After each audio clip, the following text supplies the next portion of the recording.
Okay, welcome everyone. My name is Nick Muley. I'm the coordinator of the Sexuality Studies program here at York, and I'm really happy to see that there is interest in this topic and that many of you have chosen to attend this, so that is great.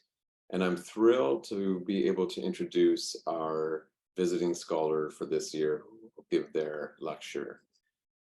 Christopher Dietzel is the 2022-2023 Visiting Scholar in Sexuality Studies. He is a research associate on the Impacts Project and also works in the Sexual Health and Gender, also known as SHAG, Lab. Dr. Dietzel's research explores the intersection of gender, sexuality, health, safety, and technology. Recently, his interests have centered around issues of consent and sexual violence, particularly related in social media and LGBTQ+ people. In 2021, Dr. Dietzel earned his PhD from McGill University. His dissertation, titled Sexual Violence Facilitated by Dating Apps, the Experiences of Men Who Have Sex with Men, investigated sexual violence that men who have sex with men experience through their use of dating apps. In March 2020, Dr. Dietzel began working on a collaborative project that investigates how dating app companies have responded to the COVID-19 pandemic. In 2019, Dr. Dietzel was awarded a METAX Research Fellowship to work as a visiting scholar at Swinburne University of Technology and conduct research on the ARC linkage grant titled Safety, Risk, and Wellbeing on Dating Apps. So we're really thrilled to have him here today. He's going to be presenting on aging online, exploring older 2SLGBTQ+ adults' experiences with digital platforms. And with that, I give you Dr. Christopher Dietzel. Hello, and thank you, Nick, for that wonderful introduction. It's a pleasure to be here today. Hello, everyone. As well, I'll actually just get started because I have some slides. So I will share my screen and then I'll get into my introduction and everything. Can you all see my screen? Yes, okay, great. So thank you again, Nick, for that introduction, and thank you to the Center for Feminist Research for having me here today. It's really a pleasure to be the 2022-2023 visiting scholar. My research is really interested in the intersections of gender and sexuality and how identities come into play when people experience violence, harassment, discrimination, and other harms, whether online or in person. So to be able to connect with you all and to be able to have this visiting scholarship at York University has been an absolute pleasure. To get started, I want to recognize that I'm actually coming to you from Montreal. So Montreal is historically known as Tiohtià:ke, and it's located on unceded Indigenous lands. So Tiohtià:ke is a gathering place for many First Nations peoples, including the Kahnawake Nation. So on your screen, you'll see on the right side, this is a screenshot that is taken from Native Land Digital. So this is actually an Indigenous-led Canadian not-for-profit, which was established in 2018. And what they do is they collect information and share information about the different territories, treaties, and languages. So as you can see with this screenshot here, we can see North America and South America, and the different colors correspond to different Indigenous nations. And as you can see, they overlap in different areas. So Native Land offers educational resources. They link out to different websites and everything. So if you're interested in learning more about the Indigenous lands in which you reside, I highly encourage you to check out this resource. So as for me, my name is Christopher Dietzel. You can call me Chris, that's totally fine. I use he, him pronouns, and I speak both English and French. Donc, s'il y a des francophones ici, je vous souhaite bienvenue. Ça fait plaisir de vous accueillir ici aujourd'hui. And as mentioned before, my research is interested in the intersections of safety, health, gender, sexuality, and technology. So as Nick mentioned, some of my current and previous projects include COVID and dating apps. I've looked a lot at sexual violence and technology-facilitated sexual violence, which actually includes a project right now where we're looking at youth's experiences with technology-facilitated sexual violence. I'm doing research on 2SLGBTQ+ people's mental health, particularly as it relates to their pandemic experiences. and then digital aging and the needs of older 2S LGBTQ+ adults, which I will be presenting on today. If you'd like to know more, or if you'd like to get in contact, I have my contact information here, and I will share that again at the end of the presentation. So for today, I'm going to start with a background in terms of what brought me to study this area of research, particularly digital aging. And then I'm going to present some preliminary findings from scope and review that I've finished conducting, and I'm writing up the results too. After that, I'll talk about some of the current research projects that I'm doing in this particular area, and then we'll close with a Q&A. So if you have any questions, of course, you can pop them in the chat, but please know that there will also be time given at the end of the talk specifically to discuss that. I highlight that in particular because the session is recorded, so if there's things that you would like to share, we can talk about those at the end as well. So to begin, in terms of my interest in digital aging, so looking at how older LGBTQ+ adults and their experiences with the pandemic and social isolation, it's first and foremost important to recognize that older 2S LGBTQ+ adults experience social isolation, and they are more likely than non-2S LGBTQ+ adults to be estranged from their families, be single, have no children, and live alone. And we've seen this not even during the pandemic, but pre-pandemic, there's been reports that over half of older 2S LGBTQ+ adults reported feeling socially isolated. Furthermore, we know that older adults, not just 2S LGBTQ+ adults, but just older adults in general, they experience a decline in social interactions. And then because of the pandemic, they were identified as a vulnerable population because of health concerns. So what this means is that not only do people lose their friendships, relationships, sense of community as they age, but with the pandemic, it became harder for them to connect because of concerns about transmission of the COVID-19 virus. And because of social isolation in this population, there's many negative impacts that can be had on these communities in regards to their health and well-being. So research has shown that older adults experience increased stress, weight gain, cardiovascular problems, higher levels of substance use, high risk of anxiety and depression, and suicidal ideation. These are some of the many negative impacts of social isolation on older adults. Within the context of the COVID-19 pandemic, we do know that, of course, people have been using technology a lot in order to connect. But unfortunately, there is a limited amount of research on older 2S LGBTQ+ adults' use of technology. And much of the research that looks at older people's use of technology positions them as victims of technology. There's many discourses that frame older adults as being incapable or unable to use technology. And many times, much of the research has looked at how they are taken advantage of through their use of technology. So some of the ways that we see this, some of the ways in which research has written about this is in terms of financial scams or emotional intimacy scams in which people are taken advantage of later in their lives. Despite this, we actually know that older adults use a lot of technology. So, as you can see on the screen, there's estimates that place about 1 in 4 older adults in Canada being users of social media, and about 1 in 4 older adults use dating sites. So we can see through this that they use online technologies for a variety of reasons: to connect socially, to connect intimately.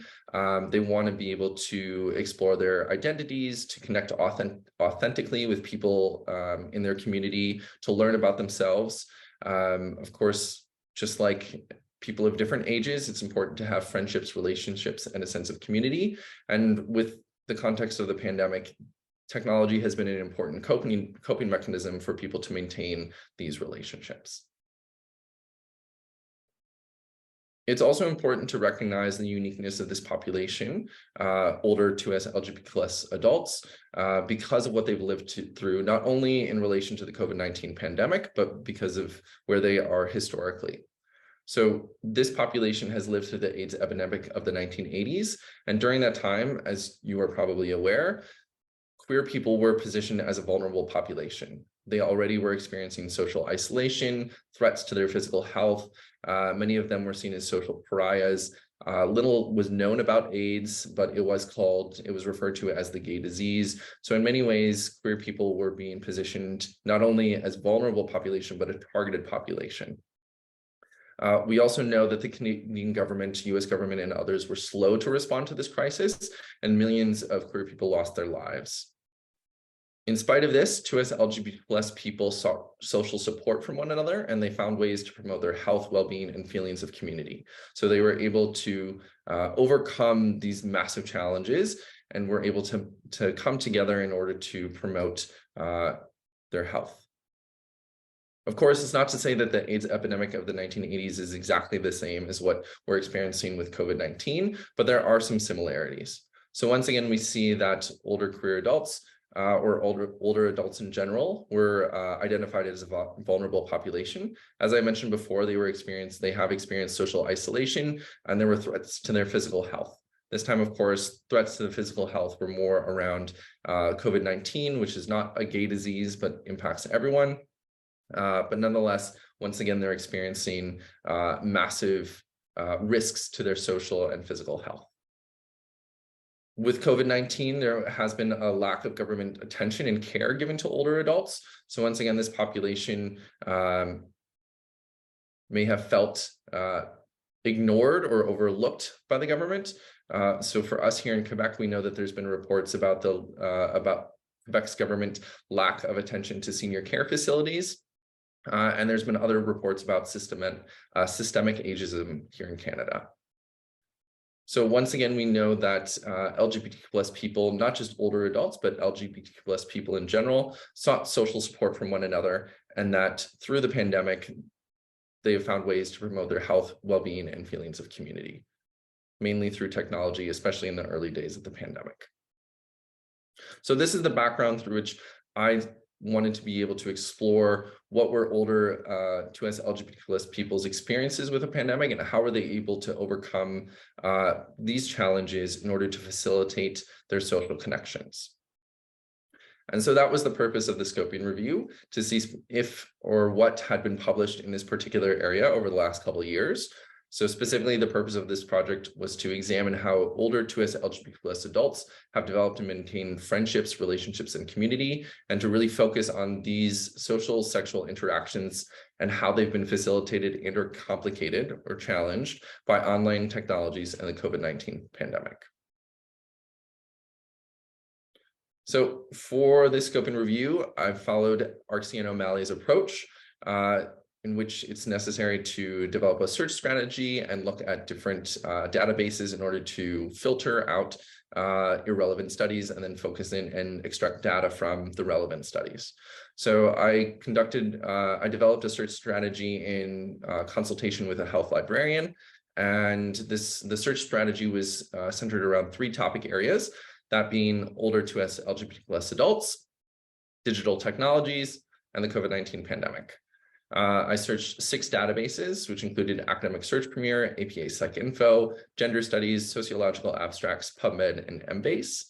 And since the focus of my work has been on the COVID-19 pandemic, I only included peer-reviewed literature that has been published since 2020. Anything prior to that would be irrelevant. The included studies have to look at social technologies. So I excluded anything that looked at like health technologies, such as health monitoring apps, or other things that facilitated, that were specifically focused on health, whether that was mental, physical, or else otherwise. So social technologies that can include like dating apps, websites, Zoom, anything that was used for social purposes. For the population, they had to be 50 or older, and that had to be the main population. So that was a strict inclusion criteria. And then LGBTQ+ identities, I was a bit more flexible with. And so either they would be the main population or a subpopulation of the participant sample. So through the scope and review, this uncovered 6 studies. 4 were qualitative, 1 cross-sectional, and 1 comparative. 4 were based in the UK, 1 from the US, and 1 from Australia. In terms of participant dynamics, the youngest participants across the studies were aged 59, and there were a range of gender and sexual identities.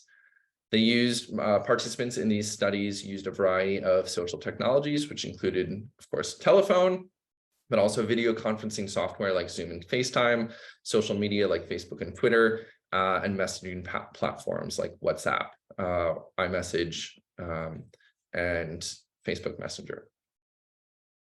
The participants in these studies talked about maintaining their connections, consoling friends. They talked about the variety of ways in which they used social technologies to connect during this time.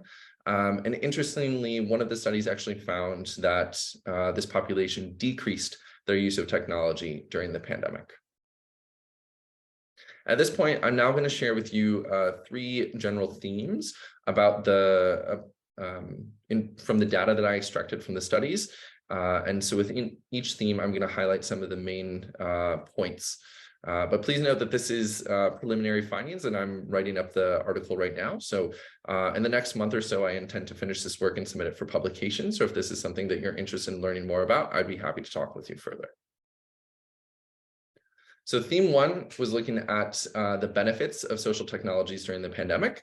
As we might expect, older LGBTQ+ people expanded their use of social supports. So they built on the networks that they already had, and they used those networks to connect online. Many of them actually found that they were able to build or develop their skills with technology. So many of them might have had difficulties using technology before, but this was an opportunity for them to enhance their digital capacities. So they had practice using technology, and in some ways were forced to use technology during this time, but that did mean that they were developing skills.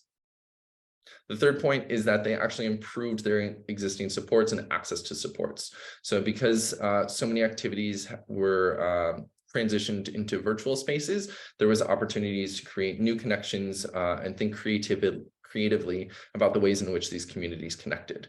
And so, again, not unique to this population, but nonetheless was uncovered in the scoping review.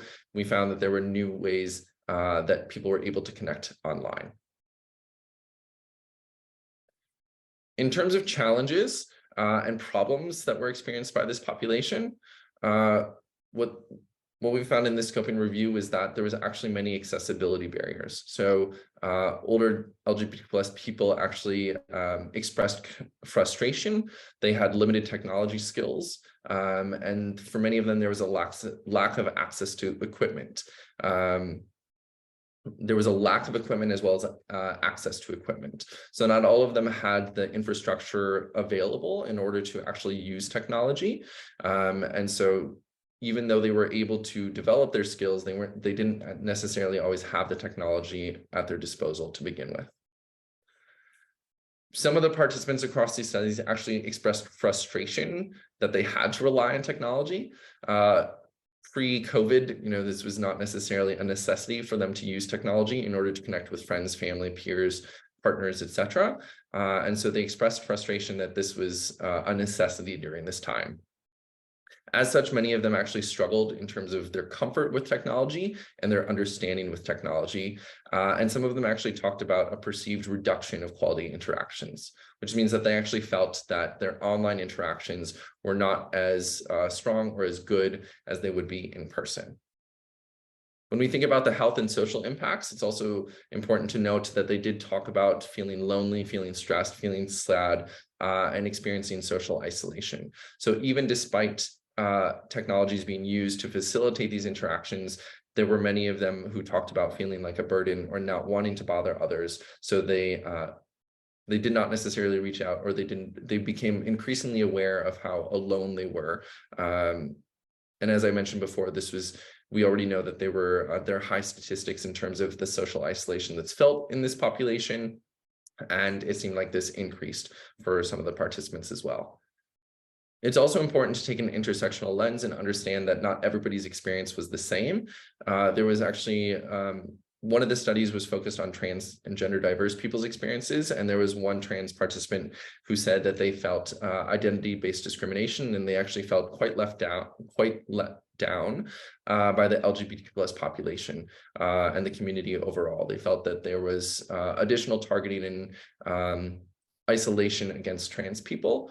And there were others who also talked about this in relation to racial identities.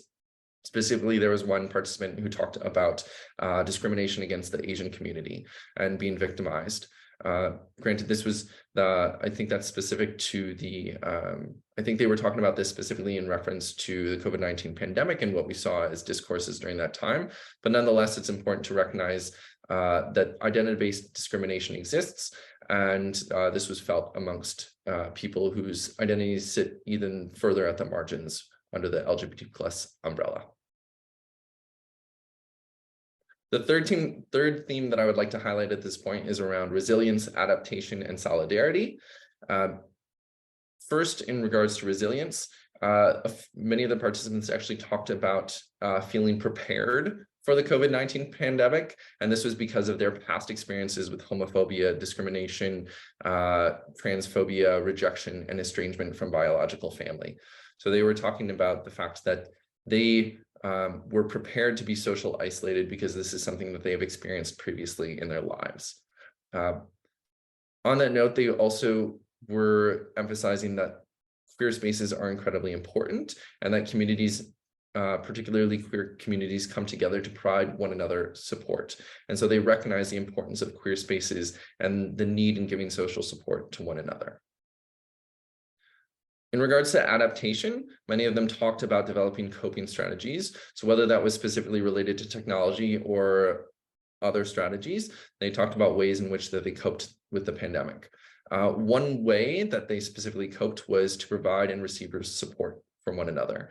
So not only were they seeking support from peers, from friends, from family, etc., but they were also giving support. So there was a sense of responsibility that older 2SLGBTQ+ adults had for others in their networks, and they felt that they had to take on this work to give support to others. They talked about relying on their networks, so shifting from in-person to online spaces and recognizing how those networks were important. And some of them talked about strengthening their relationships as well. This last point in terms of solidarity, as I mentioned before, in terms of adaptation, some of them actually also felt responsible for other 2SLGBTQ+ people. They felt that because of discrimination, harassment, harms that this community has experienced, they felt even more of a duty to care for one another, and they felt accountability for others in their community. And because of this responsibility for one another, they actually felt that they had to overcome these types of different types of adversities in order to offer each other community support.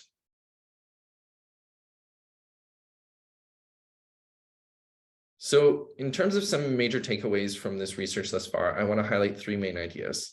First is that older 2SLGBTQ+ adults have taken on the responsibility of supporting others within their community, and they know that support will be given to them when needed. Obviously, as I mentioned before, not everybody feels this way, and particularly for the one trans participant, they felt very isolated by their community and they felt left out of the community. But nonetheless, we see an overarching discourse about the responsibility and the solidarity that is felt within communities of older queer adults, and the need to take on that responsibility and support others during a time of crisis. The second point is that older 2SLGBTQ+ adults have had to adapt to care for one another because external supports is not available or it's not enough. And this relates not only to the social supports in terms of expecting help from other members of the community, from partners, from family, biological family or chosen family, but this is also in relationship to their technological needs. So having to adapt and be creative with how they connect. For instance, if they don't necessarily have access to technology or the competencies to use technology. The third point is that older 2SLGBTQ+ adults believe that support for one another is a personal responsibility, and this does many of them actually related this back to past experiences and an understanding of solidarity. I didn't necessarily highlight it on the previous slide, but there was one participant in one of the studies who actually made the connection to the AIDS epidemic of the 1980s as well, and talked about how there were experiences with discrimination and violence back then, and how they saw connections to that with the current pandemic. This research project with the scope and review results that I just shared with you right now, this is actually part of a larger project that I'm conducting with the SHAG Lab, so the Sexual Health and Gender Lab at Dalhousie University. So the name of this project is Queering Digital Connections, Exploring the Impacts of Technology and the COVID-19 Pandemic on Older 2S LGBT+ Adults' Friendships, Relationships, and Communities. So the scope and review is the first part of this study. It's phase 1 of this research project. And in the next phase of the research, phase 2 of the research project, we're going to be conducting interviews with older 2S LGBT+ adults, and then we're going to be conducting focus groups as well. The intent with this is to build on what we've uncovered through the scope and review and to see what new information we can uncover, and particularly in regards to the strategies. That's one thing that we want to highlight through this, is the way that people use technology, the way that people use but the way that people rely on their communities in order to receive social supports. We want to have a better understanding of how what that has looked like in Canada, specifically as I noted from these scope and reviews, none were conducted in, as I mentioned from the scope and review, none of the studies that are included in the scope and review were actually from Canada. So we want to have a better understanding of what's happening within the Canadian context and talk with diverse individuals to understand their experiences.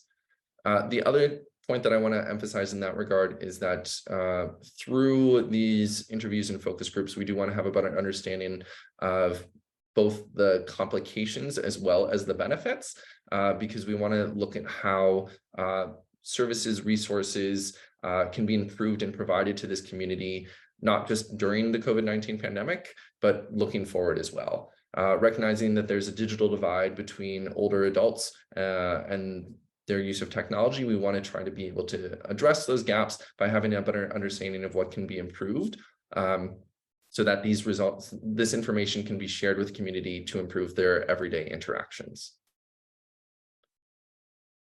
I want to highlight 2 other research projects that I'm doing. These are actually both based out of York. So these are specifically through the visiting scholarship that I have currently. So the first one is called The Health and Social Needs of 2S LGBT+ Older Adults, Integrating Technology into the Resources and Services Provided by Community Organizations. So this project kind of takes it's complementary to the work that I'm conducting with the SHAG Lab at Dalhousie. And this one is actually focusing on the community organizations aspect of it. So instead of looking at individuals' experiences with technologies during the pandemic, the intent is to connect with community organizations and representatives from community organizations to have a better understanding of what their needs are and how they can improve their services. And once again, the intent with this is to not only understand what has happened during the pandemic, but how things can be improved in our post-pandemic world. And for this research, I'm partnering with Adlin, Gay and Grey Montreal, and the Centre de Solidarité Lesbian.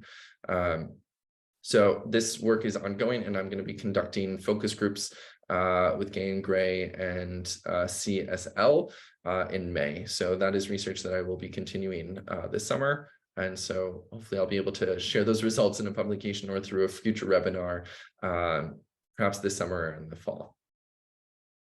The other project that I would like to highlight, which is being conducted in partnership with Adlin and Wisdom to Action, is called Possible Practices for Protecting Organizations from Queerphobic Online Hate. The purpose of this project is similar to the second one on the screen, the one right above. And so in this, once again, we're trying to understand the needs of 2S LGBT+ community organizations and the communities that they serve. This one is not focused specifically on older queer adults, but the intent is to understand that they're to address and understand queerphobic and transphobic cyber violence. So once again, we recognize that there are harms that happen in online spaces and that can transcend these spaces. And so we want to identify, develop, and implement strategies that community organizations can use to protect different vulnerable or targeted communities from these types of online harms. So at this point, I would like to say thank you. I'm going to stop my presentation, but I would like to again say a massive thank you to the Center for Feminist Research and York University for having me this year. It's been an absolute pleasure to get to know you and to do this work through the Visiting Scholarship. I'd also like to have a shout out to Adlin, who I've worked with a lot on the research thus far and will be continuing to work with as I move forward. As mentioned before, Impacts is that's where I'm doing my current research. That's where I'm currently working as a research associate at McGill University. I've worked with them for several years, and we are focused on understanding sexual violence on university campuses and in greater society. And the last is I have a postdoctoral fellowship at the SHAG Lab, so the Sexual Health and Gender Lab at Dalhousie University. If you're interested in learning more about my work, you can check out my website, which the URL is on the screen, but I also welcome any emails. So if you would like to get in touch, I'd be happy to connect with you further, and you can connect with me using that email address on the screen. Thank you.